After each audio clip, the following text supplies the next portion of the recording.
रात के 1 बजे गांव का रास्ता सुनसान, सिर्फ झींगुरों की आवाज आ रही है। एक पुरानी कोठरी दिखाई देती है जिसकी छत से मिट्टी टूटकर नीचे गिर रही है। कोठरी के अंदर टंगी लालटेन बिना हवा के हिलती है और मध्यम रोशनी देती है। अचानक पीछे से किसी के दौड़ने जैसी आवाज आती है और फिर रुक जाती है।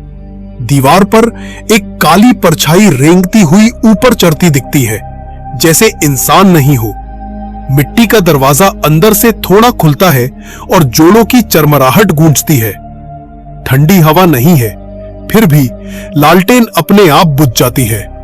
जमीन पर कीचड़ जैसे गीले निशान दरवाजे की तरफ पड़ते दिखते हैं। एक भारी दबा हुआ स्वर सुनाई देता है, मैं यहां से कभी गया नहीं।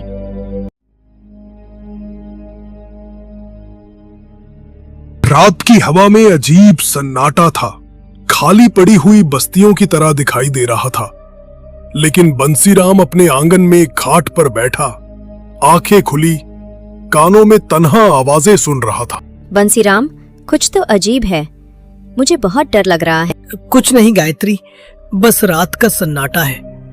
बंसीराम ने खुद को भरोसा दिया, लेकिन तभी बाहर झाड़ियों में हल्की हरकत हुई। गायत्री ने चिल्लाकर कहा, कहाँ देख रहे हो? पीछे कुछ है। बंसीराम ने लालटेन उठाई, उसकी हथेली कांप रही थी। वो धीरे धीरे कोठरी की तरफ बढ़ा। पिछली ढाणी में रहने वाला मोहन और उसके दोस्त चुपके से बंसीराम को देख रहे थे। मोहन ने धीरे कहा, देखो, बंसीराम जा रहा है, अगर वो वापस नहीं आया तो। दोस्तों ने सिर हिलाया। डर के मारे कोई कुछ नहीं बोल सका। बंसीराम ने दरवाजा खोला। अंदर केवल पुरानी लालटेन टिमटिमा रही थी। उसकी आंखों में डर और जिज्ञासा दोनों झलक रहे थे। यहाँ कुछ तो है, महसूस कर रहा हूँ। उसने धीरे कहा। अचानक दीवार के पीछे हल्की खुरखुर की आवाज आई। बंसीराम ने पीछे मुड़कर देखा, लेकिन कोई दिखाई नहीं दिया। गायत्री ने बाहर से चिल्लाया, बंसीराम, वापस आओ, मुझे डर लग रहा है। फर्श पर अचानक किसी के पैरों के निशान उभर आए। बंसीराम झुककर उन्हें देखने लगा। निशान जैसे जिंदा हों और धीरे धीरे बढ़ रहे हों। ये कैसे हो सकता है? बंसीराम ने फुसफुसाया। दीवार के पीछे से आवाज आई, तुमने दरवाजा खोला? बंसीराम और गायत्री दोनों डर के मारे थर-थर कांप रहे थे। चलो बाहर आओ। लेकिन दीवार के पीछे से भारी स्वर गूंजा, तुम अभी नहीं जा सकते।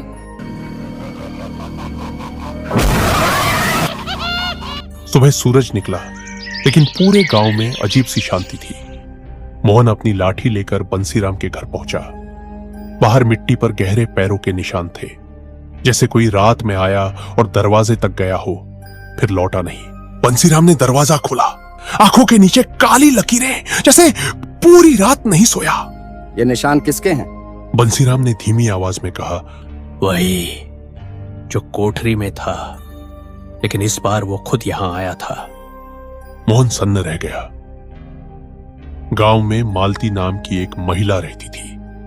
उसका पति 5 साल पहले कोठरी के पास गायब हो गया था। तभी से वो कोठरी के नाम से भी कांप उठती थी। आज वह खुद चलकर बंसीराम के घर आई। बंसीराम, अगर तुम सच में उस कोठरी का राज खोलना चाहते हो तो मैं बताऊंगी, पर सुनकर पछताओगे। गायत्री ने डरते हुए कहा, मत सुनो इससे, ये खुद पागल हो चुकी है। लेकिन बंसीराम बोला, नहीं, मुझे सुनना है। मालती ने कांपती आवाज में कहा, जिस रात मेरे पति गायब हुए थे, मैंने अपनी आंखों से देखा था। कोठरी का दरवाजा खुद खुला था और किसी ने नहीं, दरवाजे के अंदर से किसी ने हाथ निकाला था और उसे खींच लिया था। सबकी रूह कांप गई। मोहन के घर का छोटा बेटा सोनू हर रात नींद में उठकर कोठरी की तरफ चल देता था। उसे रोका जाता तो वो जोर जोर से बोलता, वो मुझे बुला रहा है। गायत्री चौंक कर बोली, कौन? वो सफेद कपड़े वाला अंकल। सबकी सांसें थम गई। सभी गांव वाले इकट्ठा हुए। कुछ करना होगा, वरना अगला नंबर हम में से किसी का होगा।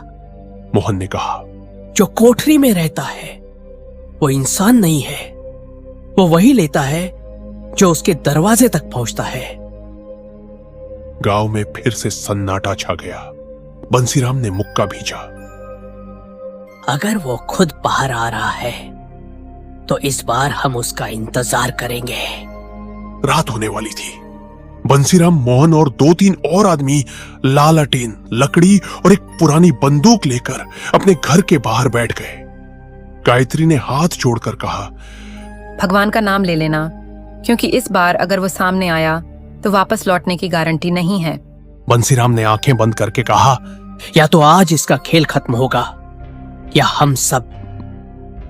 और तभी दूर कोठरी की दिशा से खंखारने जैसी आवाज आई, जैसे कोई पुराना आदमी गला साफ कर रहा हो।